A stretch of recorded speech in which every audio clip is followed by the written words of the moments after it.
Shalom, Israel. This is part two of Russia's invading Ukraine, and that is Bible prophecy, man. Yeah. So let's get into it.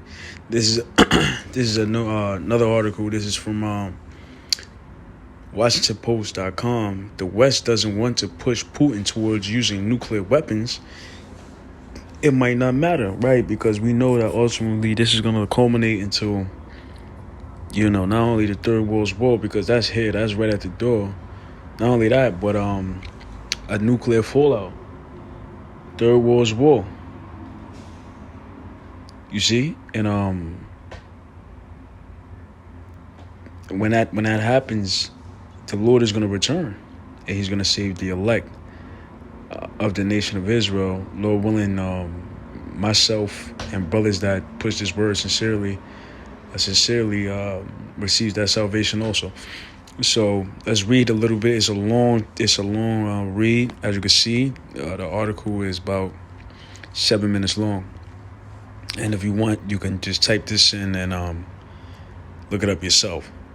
So the title reads again: The West doesn't want to push Putin towards using nuclear weapons. It might not matter. Deterrence won't be enough for a Russian leader who has never lost a war. Today, the world worries about the fall of Ukraine's capital city, Kyiv. By summer, we may be far more worried about the fall of Russian President Vladimir Putin. Western euphoria over the early Ukrainian resistance to the Russian invasion has somewhat masked the approaching grim reality. Russia has now introduced some of the most devastating weapons. Some of the weapons that they use is vacuum bomb. It was another bomb that they dropped. But apparently, according to international law, that is illegal warfare. That is a legal bomb that they drop. And the thing about a vacuum bomb, once it explodes, it literally explodes the person's lungs within a certain radius of the bomb dropping. And Russia's dropping this bomb near citizens, killing citizens of the Ukrainians. So this is a all full-fledged war, man. This is a full-fledged war against Ukraine, and it's not gonna be just them, man. Other nations are gonna get involved too.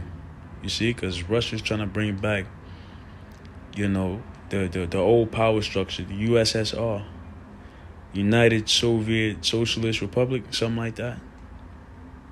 You see, so it's not gonna end here. Let's read on. Russia has now introduced some of the most devastating weapons, curiously held back during the initial assault. Putin's forces are indiscriminately hammering civilian targets in Kharkiv and Kyiv. The war has entered an uglier and bloodier phase, one we watch unfold on our phones. The next chapter for Ukraine will not end well. Right, all this resilience that the Ukrainian people are giving, and the media saying that they're holding the Russians down. Man, listen, Russia's military is far more advanced than Ukraine, and they have a bigger army and a bigger budget. But like I said, this is all a stage for the coming of the Lord. It says, next chapter for Ukraine will not end well, most likely to feature a repeat of the horrors Russia unleashed on Chechen capital Grozny in 1999 and the Syrian city of Aleppo in 2016. Two broadcasts the West tuned out. After all, Putin has never lost a war. Let's get this, man. Revelations 11 verse 14 again. The second war was past, and behold, the third war cometh quickly, because these things that's happening in in that area, in Russia, Ukraine, in the Middle East, these are leading up to nations starting to pick sides and who they're gonna ally with. This is what that's coming into. Who's gonna ally with who? Who's gonna join forces with who? Everybody's picking a side right now. And Ukraine is calling for America and NATO to send anti-aircraft missiles to shoot Russia's missiles out the sky. I mean, not missiles, airplanes, his drones. And if America or NATO gives support to Ukraine, what is going to happen? That's pretty much an act of war, and Russia's going to retaliate with with fighting. And not only that, China, but we know that other prophecies has to be.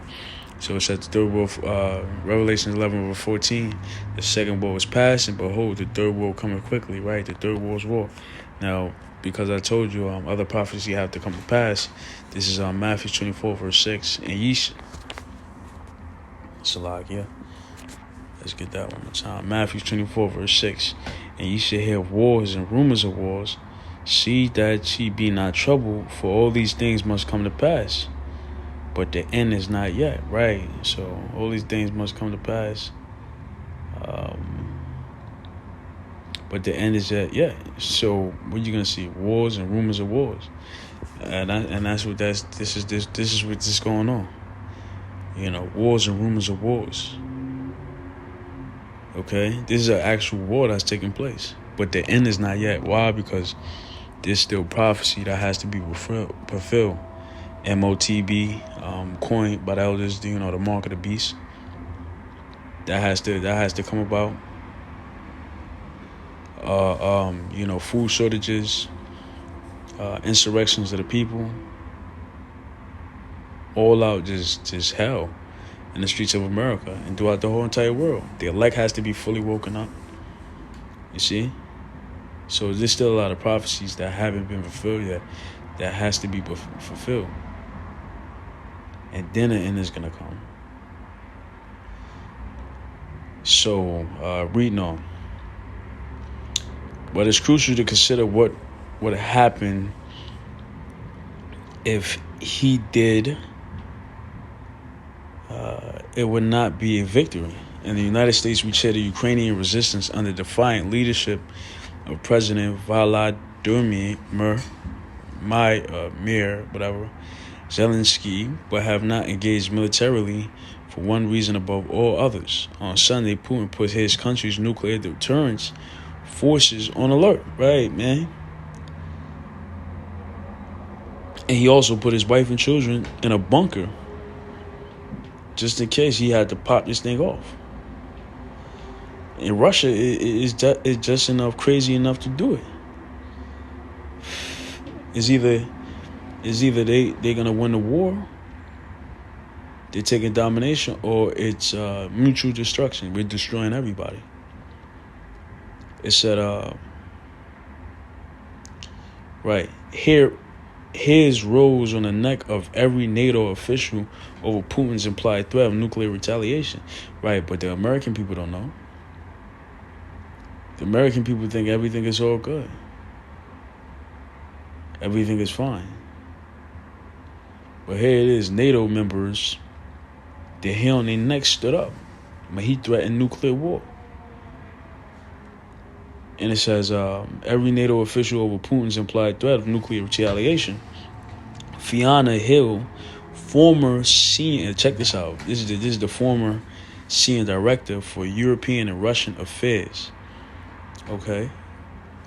At the National Security Council, disclosed in an interview with Politico that when she was serving in the White House, Putin had seemed to threaten the use of nuclear force during a discussion with President Donald Trump. So he's been talking about this.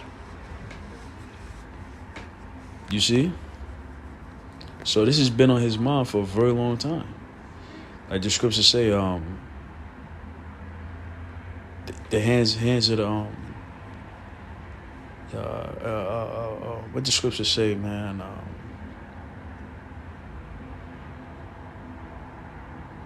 The Lord's hands in the minds of the kings, and he turns it wheresoever he willeth. Yeah, so the Lord controls the minds of the kings of the earth. And he could turn and make kings do whatever he wants to. You see? So I'm gonna get the part 3. All right, shalom.